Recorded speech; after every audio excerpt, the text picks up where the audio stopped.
Alors déjà, bonsoir. Donc pour ce soir, tu vois, j'avais annoncé les cynorrhodons et la doucette. Donc c'est deux plantes que l'on peut voir au moment en hiver. C'est deux plantes, bien sûr, que j'aime beaucoup, et tu vas voir en fait, ces deux plantes, ce sont des concentrés en nutriments. Alors déjà que les plantes sauvages apportent beaucoup de nutriments, sont très intéressantes. Celles-là le sont encore plus, l'une pour la vitamine C, l'autre pour les oméga 3. Et chose incroyable, en fait, ce sont des plantes d'une grande douceur toutes les deux. Donc au cœur de l'hiver, enfin, même s'il est à peine commencé en fait, en fait, ces plantes sont là jusqu'à la fin de l'hiver. Donc c'est pour ça que je parle du cœur de l'hiver. Voilà donc les plantes qu'on va voir ce soir, donc pour le mois de décembre. Donc comment reconnaître la doucette? Donc de son nom latin Valerianella locusta. Alors je rappelle toujours les noms latins, tu le sais, c'est pour qu'on puisse chercher sur internet avec des sources d'informations précises. Les gens qui connaissent les noms latins sont des gens qui recherchent la précision, donc on a des informations beaucoup plus justes, surtout au niveau des descriptions. Donc c'est une petite plante qui pousse tout l'hiver à partir du mois de novembre. Donc tu vois dans des terrains assez à découvert. Donc on peut les retrouver dans les vergers, sur des talus, alors avec une bonne exposition. Hein. Les vergers, c'est les vergers d'hiver, donc où les feuilles sont tombées.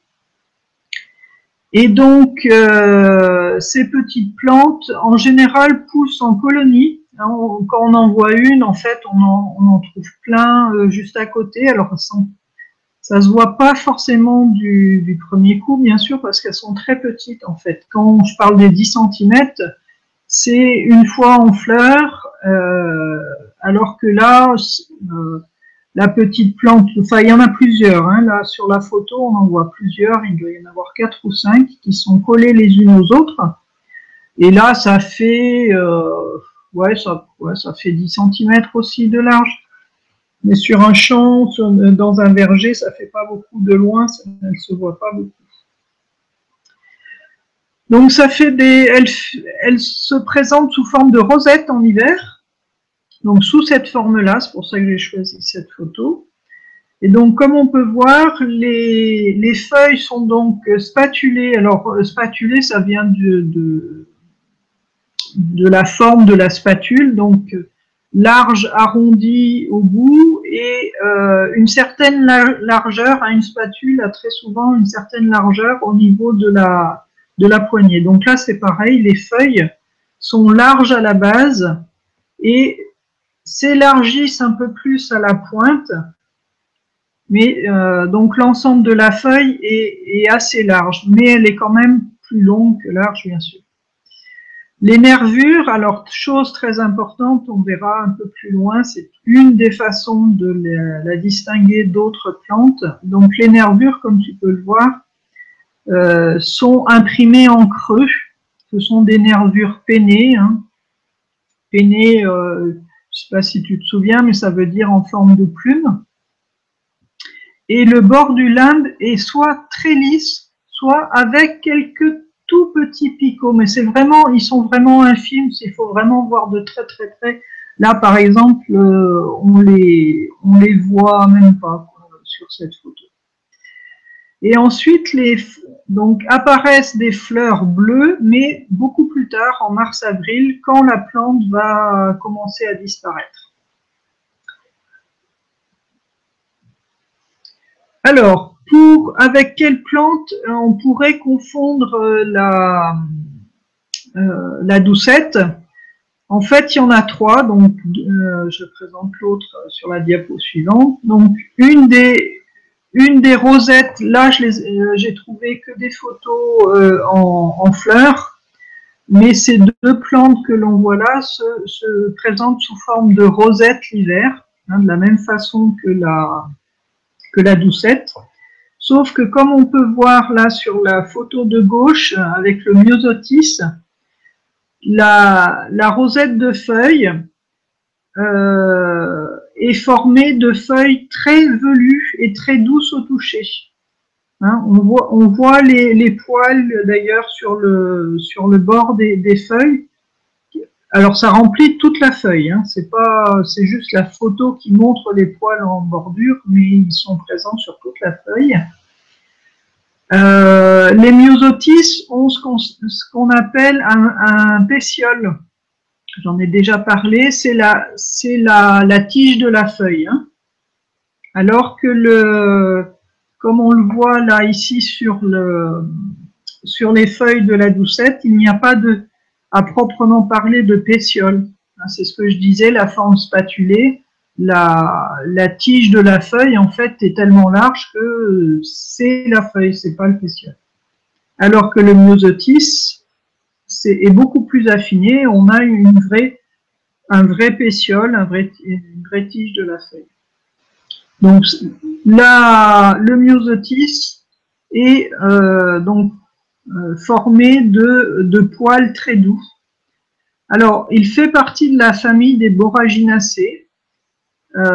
Il est comestible, mais j'ai pas un souvenir très marquant, très agréable des feuilles de myosotis. Donc c'est pour ça que j'ai mis en orange. C'est pas toxique, mais c'est pas forcément agréable. On peut mettre quelques rosettes de feuilles, mais c'est pas. Par contre, la mercuriale là qui est à droite, qui ressemble très fortement quand elle est en rosette, ça ressemble très très fortement. Je me suis trompée de très nombreuses fois au début où j'apprenais à reconnaître la doucette, avec la mercuriale qui est toxique. Hein, j'ai écrit c'est une euphorbiacée, donc toutes ces plantes sont très toxiques. Bon, ceci dit, comme tu l'as sous-entendu, ces plantes, je les ai goûtées par mégarde, mais elles sont tellement âcres qu'on recrache tout de suite, donc voilà, il n'y a pas de problème d'intoxication. Mais bon, voilà, c'est une plante très toxique. Et donc pour les distinguer, quand elle est en rosette basale, le bord du limbe est avec des dents arrondies. Alors, pas tout à fait la même forme que celle qu'on voit là sur cette photo de droite. Elles sont légèrement plus dentées. Mais voilà, c'est la différence entre la doucette et la mercuriale en rosette. La mercuriale a des dents. Et ensuite, la troisième plante avec laquelle on pourrait se tromper, alors c'est l'épilobe à 4 angles. Donc, on voit cette forme de feuille. Les nervures sont imprimées en creux, mais beaucoup moins. Et le bord du limbe est avec ces espèces de petites pointes régulières.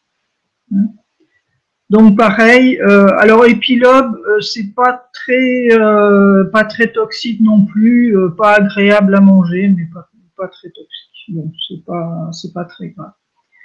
Donc pour ne pas se tromper, pour vraiment reconnaître la doucette, la chose la plus importante, qui, là, vous vous tromperez pas avec tous les autres, c'est la racine pivotante. On a une rosette basale pendant tout l'hiver, et quand on récolte cette petite rosette, il y a une toute petite racine pivotante en dessous. Hein, habituellement, je vous dis de ne pas ramasser les racines, mais il se trouve que là, la doucette, on la ramasse la rosette entière avec la racine. De toute façon, elle repartirait pas, elle referait pas des feuilles. Donc, ça sert à rien de vouloir séparer la racine, enfin de ne récolter que les feuilles. C'est pas comme les laitues, ça marche pas là. Et elle forme aussi un petit tube central. On peut voir sur les deux plantules en haut à droite de la photo. Hein, ça fait un petit tube en creux. Donc ça, c'est assez spécifique. Il y a d'autres plantes qui peuvent le faire quand même. Mais par contre, la petite racine pivotante, hein, c'est une espèce de petite carotte, alors qu'elle est minuscule parce qu'elle ne doit pas faire plus d'1,5 cm et de allez, 1 millimètre et demi à 2 mm de large, donc c'est vraiment tout petit, mais elle est bien là. Hein, c'est comme vous avez déjà dû acheter de la mâche sur le marché ou en magasin, où elle avait été lavée mais pas effeuillée, et on les retrouve bien, cette petite racine pivotante, et c'est très spécifique à la doucette. Donc c'est vraiment le moyen le plus évident pour ne pas se tromper, en plus de ce que j'ai pu vous expliquer. Donc voilà pour ça. Donc comment manger la doucette? Eh bien tout simplement en salade. Et c'est une des rares salades, alors c'est pas tout à fait de la doucette, j'avais pas d'illustration de vraie belle salade de doucette. La doucette, on peut la manger avec uniquement de la doucette. Elle est tellement douce d'ailleurs, elle est même meilleure, je la trouve bien meilleure que la mâche, donc c'est sa sœur cultivée. Et donc on peut faire une salade entière avec uniquement de la doucette et on se régale tout l'hiver. Elle fait partie, on peut même la mettre sur la table de Noël en rajoutant quelques pignons peints ou quelques noix concassées. C'est vraiment une plante très très agréable qui se ressème. Alors il faudra forcément en laisser quelques plantules pour qu'elle fleurisse et se ressème d'elle-même. En général, on n'arrive heureusement pas à tout récolter. Mais enfin, donc, comme d'habitude, ne pas chercher à tout récolter, en laisser toujours. Donc, voilà pour la doucette. Et donc, alors, je vais faire un petit retour arrière pour voir si vous avez des questions. Hop. Ok. Bonsoir Françoise, je viens de voir là le chat. Avez-vous des questions tous les deux?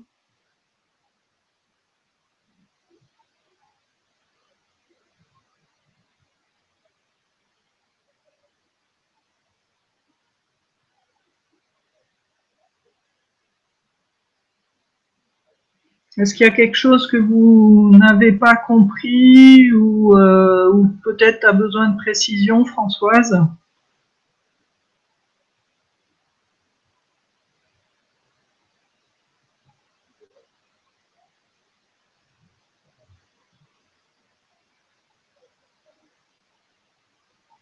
Bon, je ne vois pas si vous écrivez.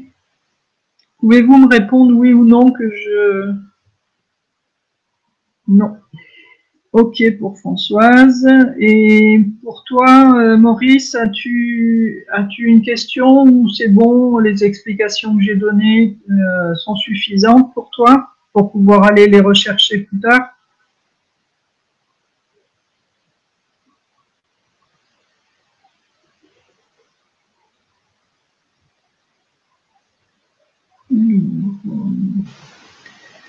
Oui, Françoise, par rapport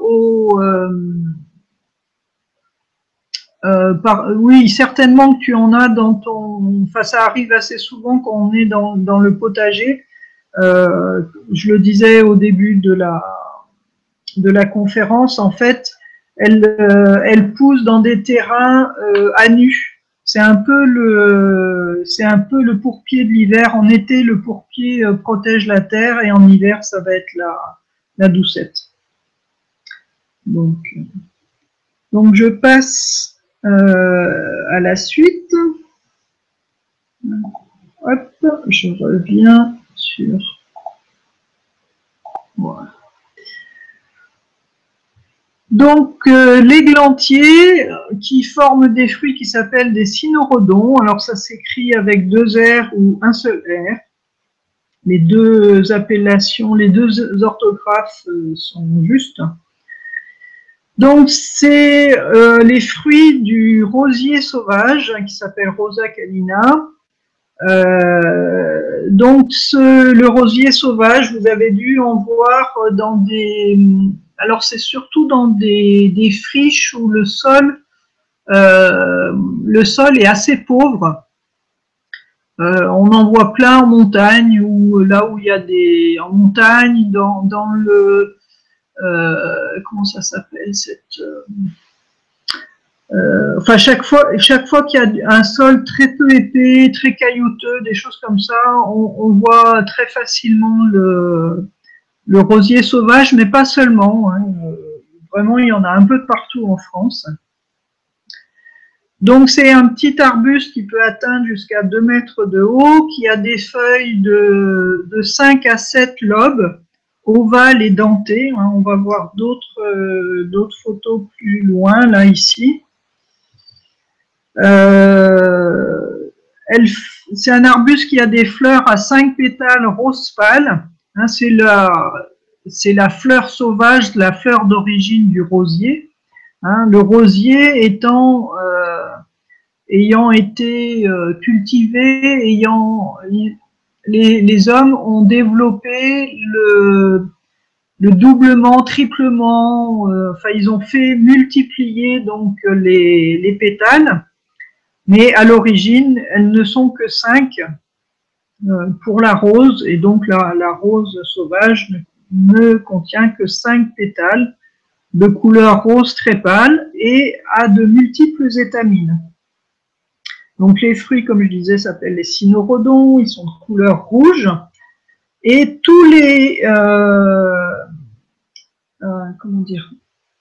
tous les cynorrhodons de tous les rosiers, hein, même les rosiers cultivés, sont comestibles. On verra un petit peu plus tard. Donc ces cynorrhodons sont à maturité quand ils sont blettes, ou alors il faut les faire passer par la case, on ne se retrouve pas le nom, l'appareil au-dessus du frigo. Bon, je retrouverai le nom, c'est pas grave.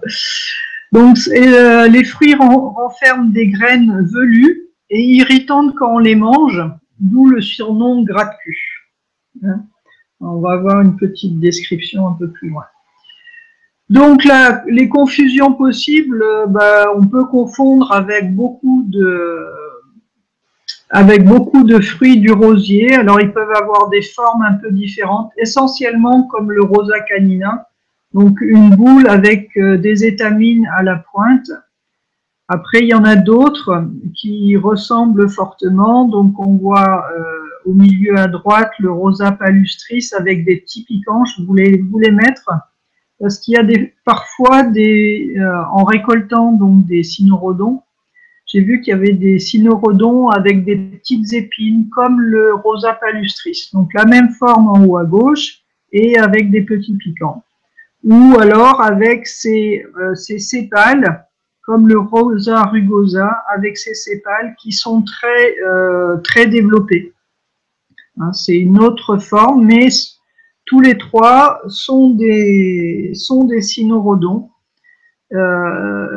Tous ces cynorrhodons sont comestibles. Par contre, comme je l'écris là, les rosiers sont très arrosés de pesticides, d'herbicides et tout ce que vous voulez.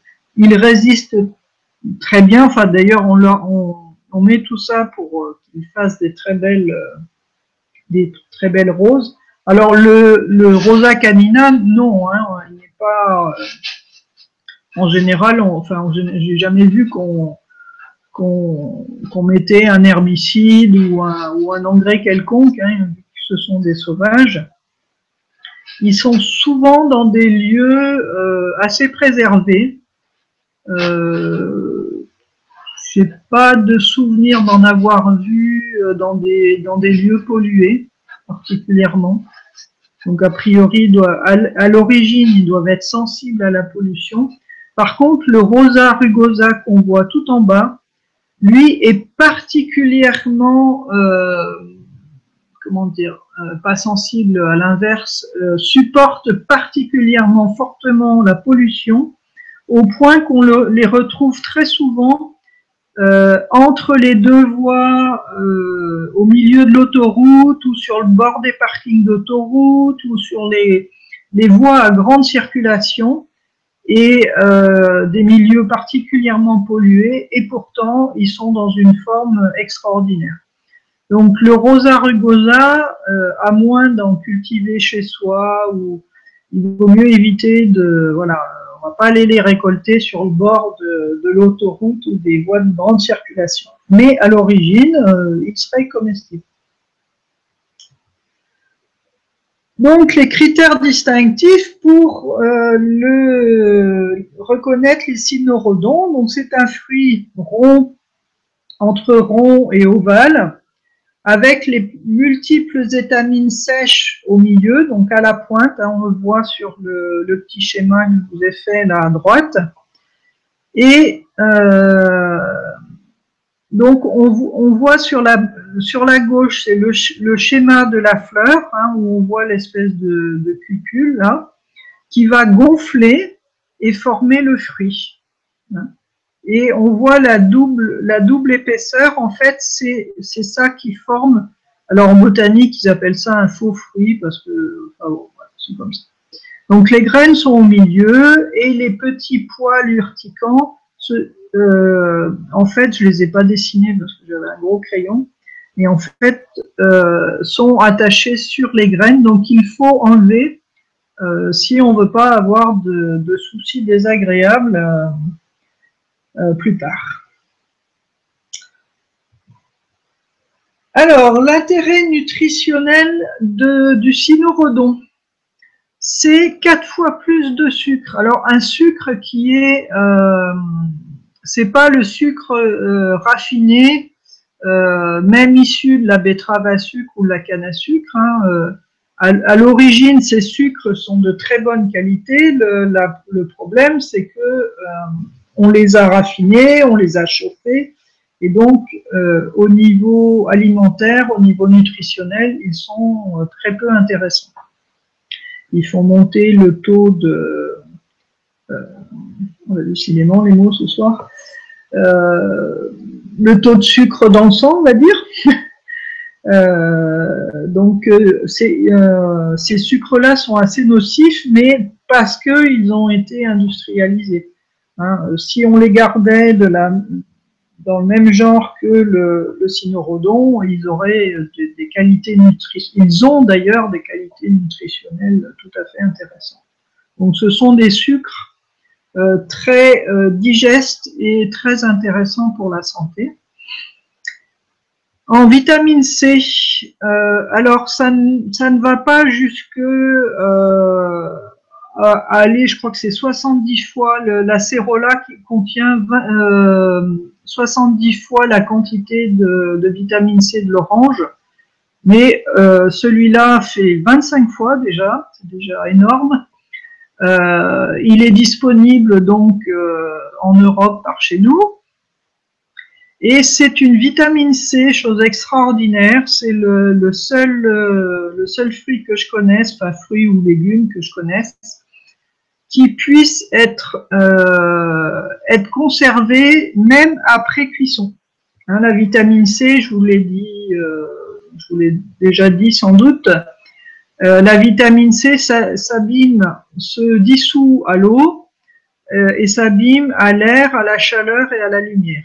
Alors que là, la vitamine C, au niveau moléculaire, elle doit avoir une forme moléculaire particulière qui fait qu'on peut très bien faire de la confiture avec le cynorrhodon et conserver donc toute la vitamine C ou au moins une grande partie en tous les cas.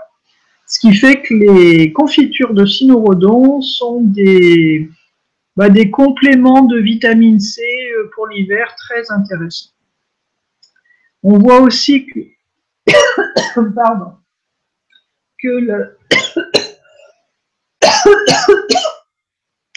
les alors c'est provitamine A plutôt que vitamine A. Il y en a 1,3 fois plus que dans les carottes. Au niveau calcium, 2 fois plus de calcium que le lait et 2 fois et demi plus de phosphore que le lait. Donc c'est vraiment quelque chose, une plante assez exceptionnelle pour l'hiver. Donc l'intérêt de la vitamine C, c'est un antioxydant très important. Alors, pour ceux qui s'intéressent au régime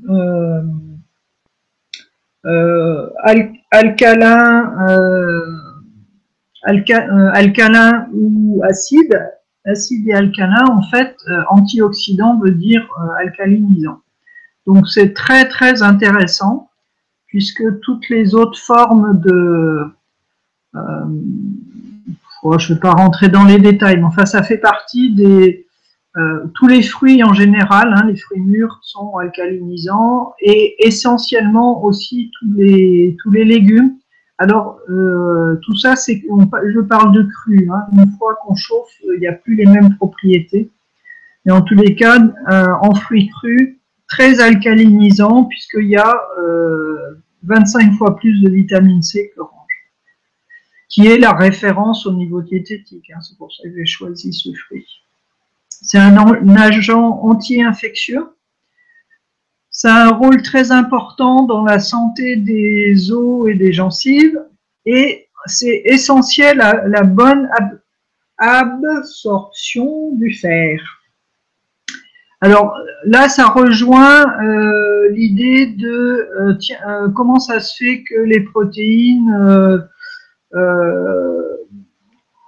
on parle, enfin je fais un écart là, souvent on dit qu'il n'y a que les protéines animales qui sont assimilables, et en fait en creusant un peu, moi je suis tombée très souvent sur l'histoire que la vitamine C est très importante pour absorber les protéines, et que le fer est très important pour absorber les protéines. Or, dans la plupart des légumes et les fruits, on a de la vitamine C et le peu de fer qu'il peut y avoir s'absorbe beaucoup mieux parce qu'il y a la vitamine C. Donc je ne sais pas d'où vient cette idée en diététique, on ne peut pas compter les protéines des fruits et des légumes, mais bon. En tous les cas, au niveau biologique, je ne sais pas sur quoi ça repose, mais pour moi, c'est pas. Du coup, je considère que c'est pas vrai. Après, chacun voit comment il peut faire avec. Je suis partie de ce constat-là. On voit aussi essentiel à la synthèse du collagène. Donc, là, ça parle de la qualité de la peau. Hein. Le collagène, c'est ce qui permet à la peau d'être souple et aux peaux de rester, sans rides, par exemple. Hein, on parle souvent du collagène à l'occasion de la vieillesse. Donc, mangez de la vitamine C et vous aurez une belle peau. Et ça va dans le sens aussi de cet effet antioxydant important. Hein. Ça va c'est un effet, alors on ne peut pas dire secondaire, mais c'est un effet de cette propriété alcalinisante de la vitamine C. Donc, que peut-on faire avec? Eh bien, comme je vous disais tout à l'heure, de la confiture de cynorrhodon. Donc, c'est une purée avec sucrée, hein, puisqu'on va rajouter du sucre, même si c'est déjà sucré. La purée, donc ça va être sans sucre et on va pouvoir l'utiliser comme si c'était de la sauce tomate. En utilisant sous cette forme-là, enfin, on se rend compte, par exemple, qu'on pourrait faire des pizzas avec, enfin, utiliser quand on a comment dire, quand on a besoin d'utiliser des tomates et qu'on a fait de la purée de cynorhodon, on peut remplacer, et ça a vraiment une saveur très très douce de tomates veloutées. C'est vraiment très très intéressant. J'ai vu aussi qu'on pouvait en faire de la soupe norvégienne, donc je testerai. Et puis, on peut aussi faire des vins et des alcools avec, comme tous les fruits sauvages sur Terre, on peut faire tout ça.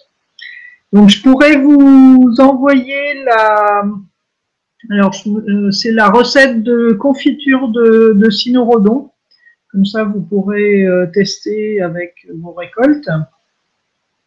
Et la récolte, donc les fruits, c'est de novembre à février. En février, s'il en reste, et s'ils sont pas trop, s'il en reste, parce que soit ils peuvent être récoltés par un petit producteur autour de chez vous qui fait je sais que dans le Vercors, par exemple, si on y va au-delà de la mi-décembre, il reste plus grand-chose parce qu'il y a un petit producteur là-haut qui fait des énormes quantités de cynorhodon. Donc voilà, ça, il récolte à fond et il y en a très vite, il y en a plus beaucoup.